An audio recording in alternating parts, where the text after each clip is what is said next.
모두 가족 여러분, 오늘은 금요일입니다. 우리가 주변 사람들을 보면 우리 빼고 다 편하게 잘 사는 것처럼 보이죠.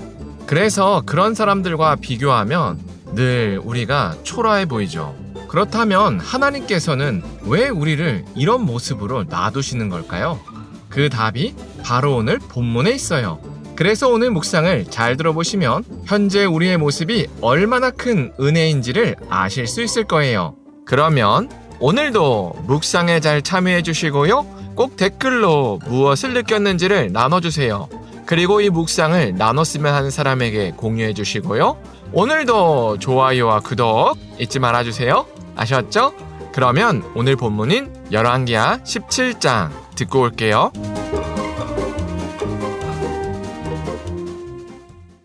제17장.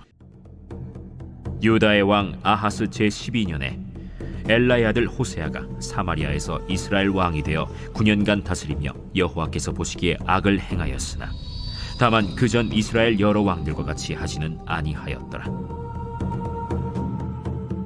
아수르의 왕 살마네셀이 올라오니 호세아가 그에게 종이 되어 조공을 드리더니 그가 애굽의 왕 소에게 사자들을 보내고 해마다 하던 대로 아수르 왕에게 조공을 드리지 아니하매 아수르 왕이 호세아가 배반함을 보고 그를 옥에 감금하여 두고 아수르 왕이 올라와 그 온 땅에 두루 다니고 사마리아로 올라와 그곳을 3년간 애워쌌더라.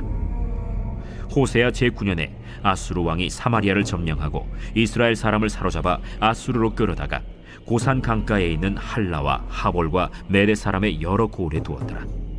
이 일은 이스라엘 자손이 자기를 애굽 땅에서 인도하여 내사 애굽의 왕 바로의 손에서 벗어나게 하신 그 하나님 여호와께 죄를 범하고 또 다른 신들을 경외하며 여호와께서 이스라엘 자손 앞에서 쫓아내신 이방 사람의 규례와 이스라엘 여러 왕이 세운 율례를 행하였음이라.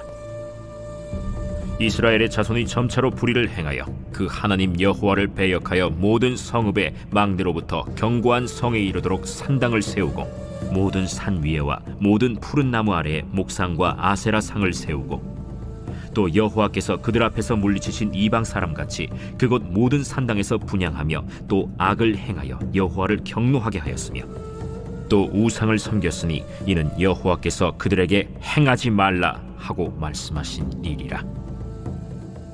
여호와께서 각 선지자와 각 선견자를 통하여 이스라엘과 유다에게 지정하여 이르시기를 너희는 돌이켜 너희 악한 길에서 떠나 나의 명령과 율례를 지키되 내가 너희 조상들에게 명령하고 또 내 종 선지자들을 통하여 너희에게 전한 모든 율법대로 행하라 하셨으나 그들이 듣지 아니하고 그들의 목을 곧게 하기를 그들이 하나님 여호와를 믿지 아니하던 그들 조상들의 목같이 하여 여호와의 율례와 여호와께서 그들의 조상들과 더불어 세우신 언약과 경계하신 말씀을 버리고 허무한 것을 뒤따라 허망하며 또 여호와께서 명령하사 따르지 말라 하신 사방 이방 사람을 따라 그들의 하나님 여호와의 모든 명령을 버리고 자기들을 위하여 두 송아지 형상을 부어 만들고 또 아세라 목상을 만들고 하늘의 1월 성신을 경배하며 또 바알을 섬기고 또 자기 자녀를 불 가운데로 지나가게 하며 복술과 사술을 행하고 스스로 팔려 여호와 보시기에 악을 행하여 그를 경노하게 하였으므로 여호와께서 이스라엘에게 심히 노하사 그들을 그의 앞에서 제거하시니 오직 유다 지파 외에는 남은 자가 없습니다. 유다도 그들의 하나님 여호와의 명령을 지키지 아니하고 이스라엘 사람들이 만든 관습을 행하였으므로 여호와께서 이스라엘의 온 족속을 버리사 괴롭게 하시며 노략군의 손에 넘기시고 마침내 그의 앞에서 쫓아내시니라. 이스라엘을 다윗의 집에서 찢어 나누심에 그들이 느밧의 아들 여로보암을 왕으로 삼았더니 여로보암이 이스라엘을 몰아 여호와를 떠나고 큰 죄를 범하게 하매 이스라엘 자손이 여로보암이 행한 모든 죄를 따라 행하여 거기서 떠나지 아니하므로 여호와께서 그의 종 모든 선지자를 통하여 하신 말씀대로 드디어 이스라엘을 그 앞에서 내쫓으신지라. 이스라엘이 고향에서 아수르에 사로잡혀가서 오늘까지 이르렀더라.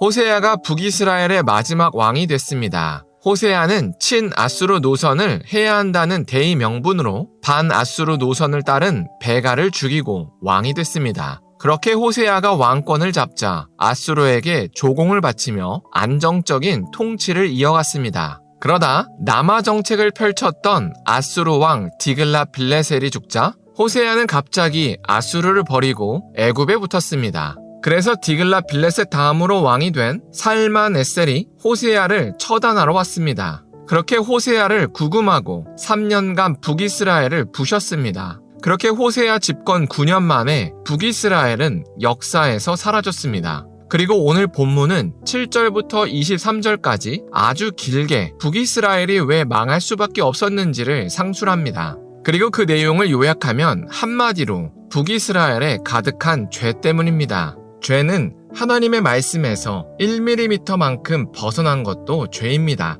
그래서 이 정도 하면 충분한 것 아니야 라는 변명은 하나님 앞에 통하지 않습니다. 그래서 북이스라엘이 하나님도 섬기고 이방 우상도 섬겼으니 괜찮잖아 라고 변명할 수 없었던 겁니다. 이처럼 하나님은 온전한 것만 받으십니다. 그래서 많게든 작게든 하나님의 말씀에서 벗어나면 모두 죄입니다. 그리고 죄가 있으면 반드시 망합니다. 왜냐하면 하나님께서 이미 레위기 26장에서 죄가 있으면 어떻게 벌하신다고 약속하셨기 때문입니다. 죄가 있으면 먹어도 배가 고프고 입어도 추울 것이라고 경고하셨습니다. 그리고 무슨 일을 해도 내면의 갈증이 채워지지 않을 것이고 또 손을 대는 일마다 망할 것이라고 분명히 경고했습니다. 그리고 결국 원수가 와서 나라를 망하게 할 것이라고 경고합니다. 그리고 정말로 북이스라엘의 역사를 보면 그 경고대로 이루어졌습니다. 북이스라엘은 늘 기근에 시달렸고 전쟁이 끊이지 않았으며 결국에는 아수르에게 망했습니다. 하나님의 이런 원칙은 지금도 유효합니다. 그래서 우리가 죄를 지면 우리도 망합니다. 그런데 우리의 삶을 자세히 들여다보면 좀 다른 결론에 도달합니다.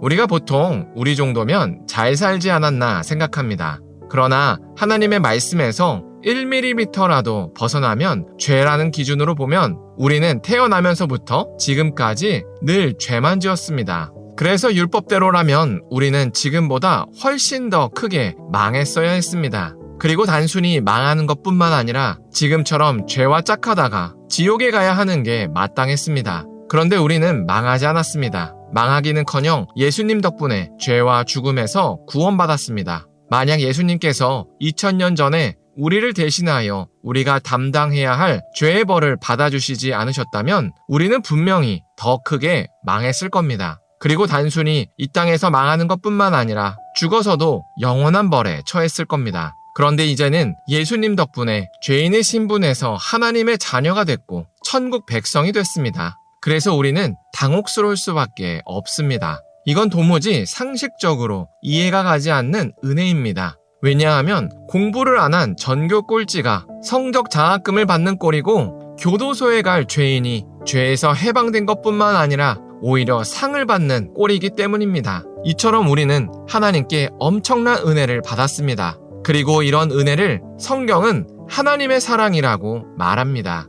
그래서 우리가 아무리 부모님의 사랑을 못 받았다고 불평할지라도 우리는 이미 부모님의 사랑보다 더 큰 하나님의 사랑을 받았습니다. 그리고 또 우리가 아무리 인생이 잘 안 풀린다고 불평할지라도 우리가 이미 받은 하나님의 사랑으로 우리가 누려야 할 인생의 모든 보상을 다 받았습니다. 그래서 우리가 오늘 하루를 살 때 우리가 하나님께 받은 사랑을 묵상했으면 좋겠습니다. 그래서 가지지 못한 것을 보면서 좌절하기보다는 이미 받은 하나님의 사랑을 바라보면서 감사했으면 좋겠습니다. 기도하겠습니다. 사랑의 하나님, 북이스라엘이 하나님을 떠난 죄 때문에 결국 아수르에 망한 것을 나눴습니다. 그러나 우리는 같은 죄를 졌는데도 불구하고 망하기는커녕 오히려 감당할 수 없는 하나님의 사랑을 받게 해주심에 감사합니다. 그래서 우리가 이미 받은 하나님의 사랑을 묵상할 수 있게 하여 주시옵소서. 그래서 갖지 못한 것을 쳐다보면서 좌절하기보다는 이미 우리가 받은 하나님의 사랑에 감사할 수 있게 하여